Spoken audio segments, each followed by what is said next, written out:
Assalamualaikum warahmatullahi wabarakatuh. Alhamdulillah, bertemu lagi kami Jamaah Al-Muhi. Setelah kemarin dari Gunung Muria, sekarang kami akan menuju makam Sunan Kudus. Karena lokasi makam jauh dari parkiran, maka kita beli tiket untuk naik kendaraan. Total Rp15.000 harga tiketnya. Rp10.000 untuk naik motor saat berangkat. Rp5.000 untuk naik angkot pulangnya. Kami berjalan kaki menuju pangkalan ojeknya.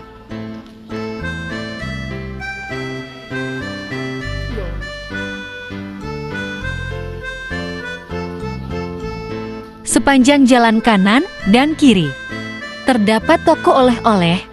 Ada banyak makanan, pakaian, tas, dan lain sebagainya.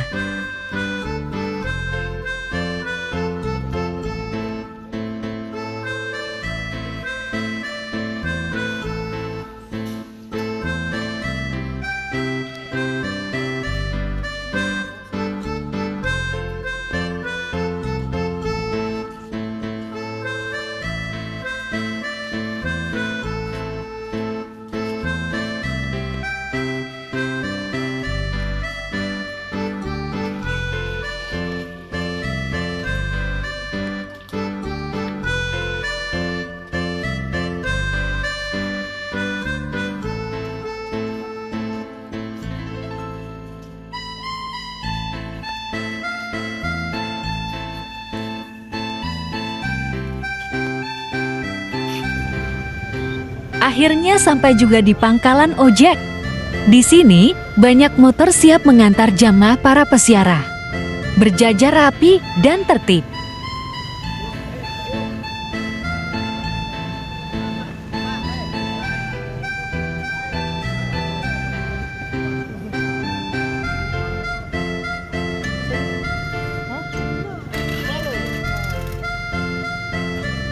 Kami menukar tiket yang Rp10.000 untuk naik ojek. Kasihkan tiket pada bapak ojeknya, lalu siap berangkat.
Kami sampai di pintu gerbang pertama, yang gerbangnya terlihat seperti terbuat dari bata merah.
Banyak berpapasan dengan ziarah lain, menandakan kalau ramai sekali nanti di dalam.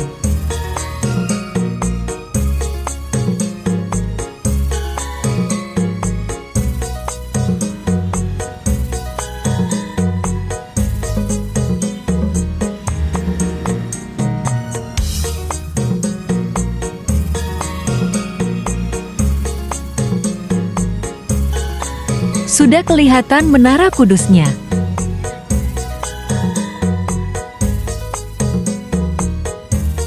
Wah, subhanallah, indah banget. Inilah yang dinamakan Menara Kudus yang terkenal itu. Menara Kudus memiliki 4 gerbang. Dari 4 gerbang yang ada, salah satunya memiliki mitos tentang sebuah ajian yang sengaja ditanam oleh Sunan Kudus, yaitu ajian Raja Kalacakra. Konon katanya, jika seorang pejabat atau petinggi melewati gerbang ini, maka orang tersebut akan turun dari jabatannya. Kisah Sunan Kudus. Sunan Kudus menjadi salah satu anggota Wali Songo yang menyebarkan agama Islam di tanah Jawa, tepatnya di daerah Jawa Tengah dan sekitarnya. Beliau lahir di Kudus pada tahun 1400 Masehi.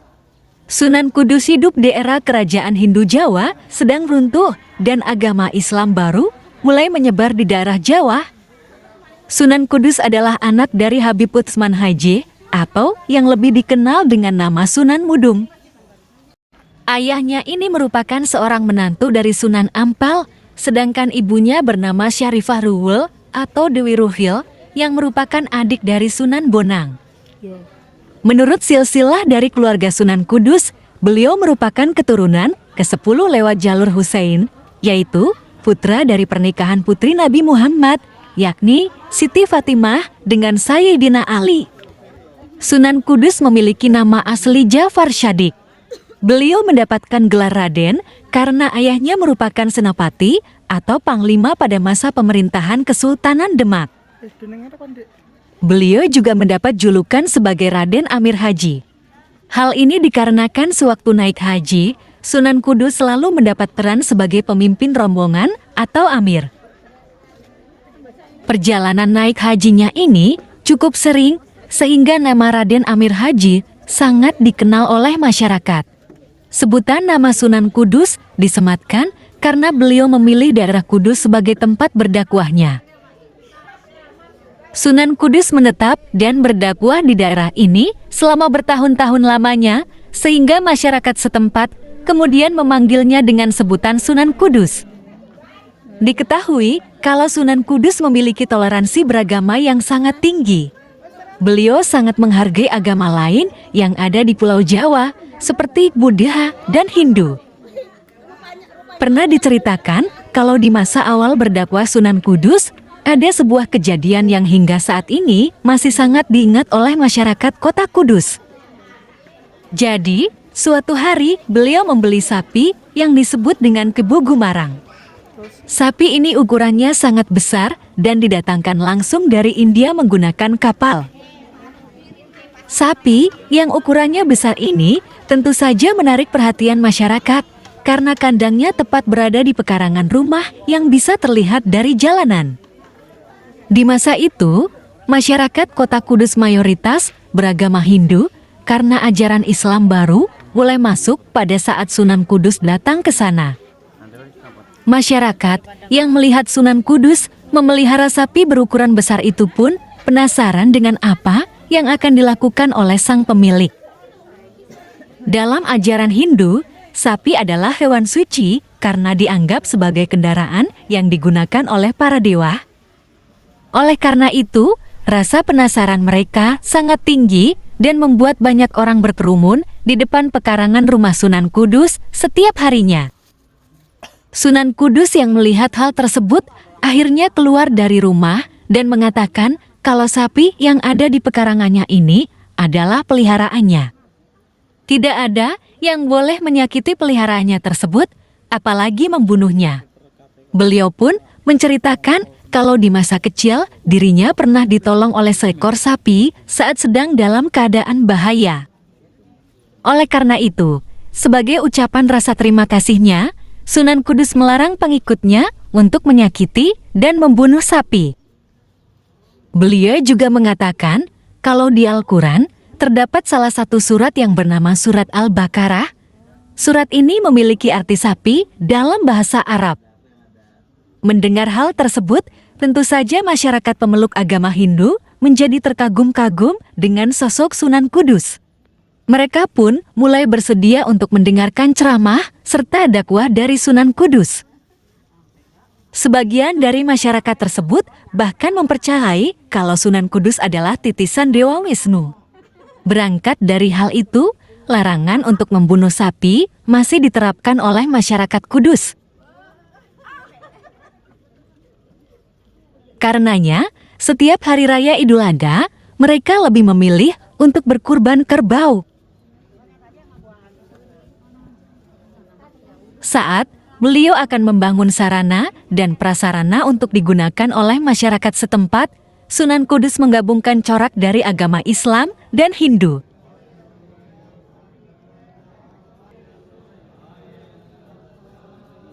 Salah satu bangunan yang memiliki unsur arsitektur Islam dan Hindu adalah Menara Kudus. Meski Sunan Kudus berdakwah ajaran Islam, tapi beliau masih menghormati orang-orang yang memiliki kepercayaan lain dan tidak mau memaksa mereka untuk masuk Islam.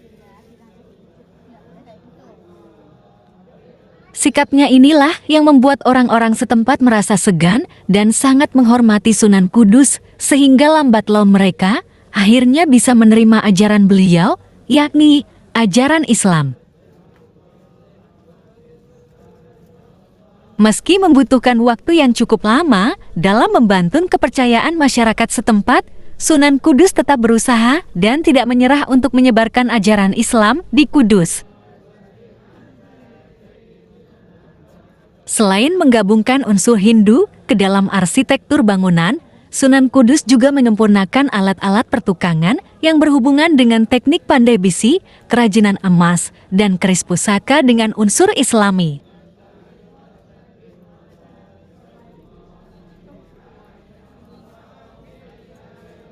Jadi, di dalam kerajinan-kerajinan tersebut akan diselipkan ukiran berupa ayat-ayat Al-Quran. Selain berdakwah dengan cara toleransi beragama, Sunan Kudus juga berdakwah melalui jalur politik. Setelah ayahnya wafat, beliau kemudian menggantikan posisinya untuk memperluas wilayah kekuasaan Kesultanan Demak. Mendapat posisi sebagai senopati, membuat Sunan Kudus memanfaatkannya untuk menyebarkan ajaran Islam dan berdakwah di setiap kesempatan. Saat menjabat sebagai senopati, Sunan Kudus juga sempat diangkat sebagai imam besar Masjid Agung Demak, serta menjadi hakim di Kesultanan Demak. Hal ini dikarenakan Sunan Kudus dinilai sebagai orang yang adil dalam memutuskan suatu perkara dalam masyarakat dan tidak memihak suatu golongan tertentu. Inilah kisah dari Sunan Kudus yang mengajarkan kepada kita bahwa toleransi antar umat beragama itu sangat penting untuk menjaga kedamaian suatu bangsa.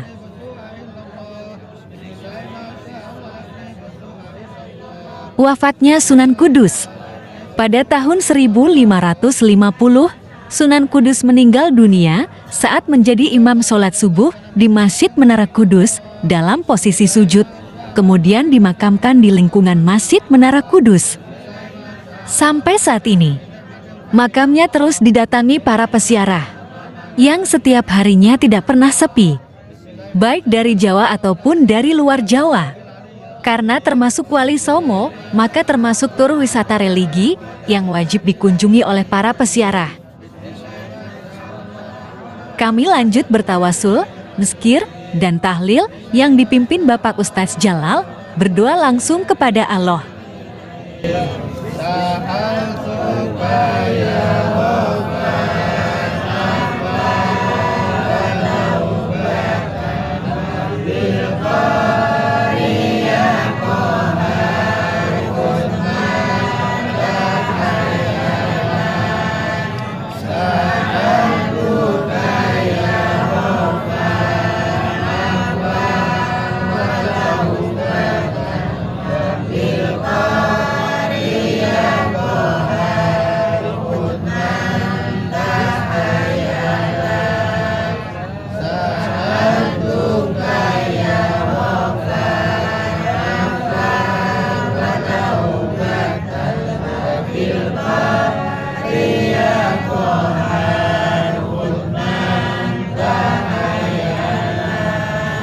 جبار يا قهار يا ذا القدر الشديد وارزقنا كالمسلمين من مغفرة والمسلمين وتعد علينا وعلى المسلمين يا جبار يا قهار يا ذا القدر الشديد وارزقنا كالمسلمين من مغفرة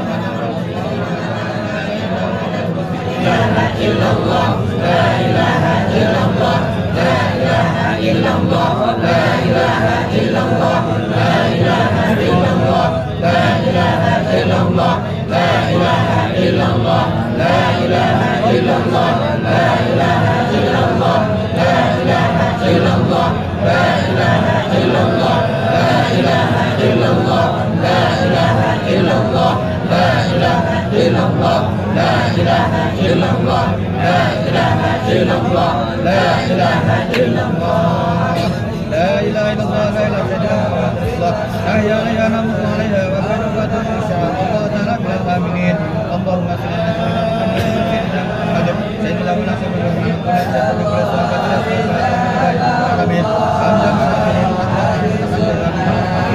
يا ربنا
Semoga Allah yang Maha Pengasih dan juga Maha Penyayang mengabulkan semua doa kami. Amin amin. Amin ya robbal alamin.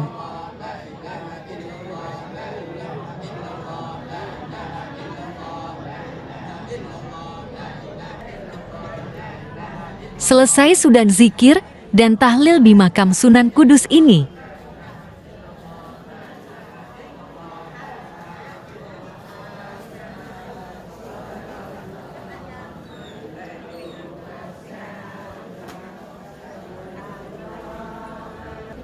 Kami meninggalkan tempat duduk dan berjalan menuju pintu keluar makam. Terlihat banyak para jamaah peziarah lain yang berzikir saut-sautan silih berganti, menjadikan tempat ini ramai.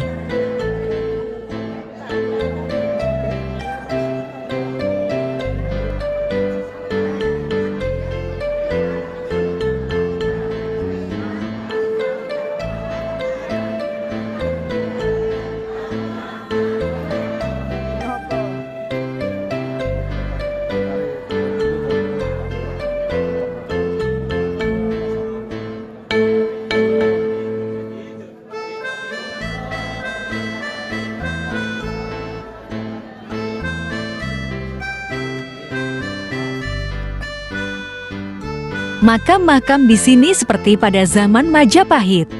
Terlihat betapa toleransinya Sang Sunan Kudus dulu waktu hidupnya.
Terima kasih telah menonton, jangan lupa like, komen, dan subscribe Zubaidia Official.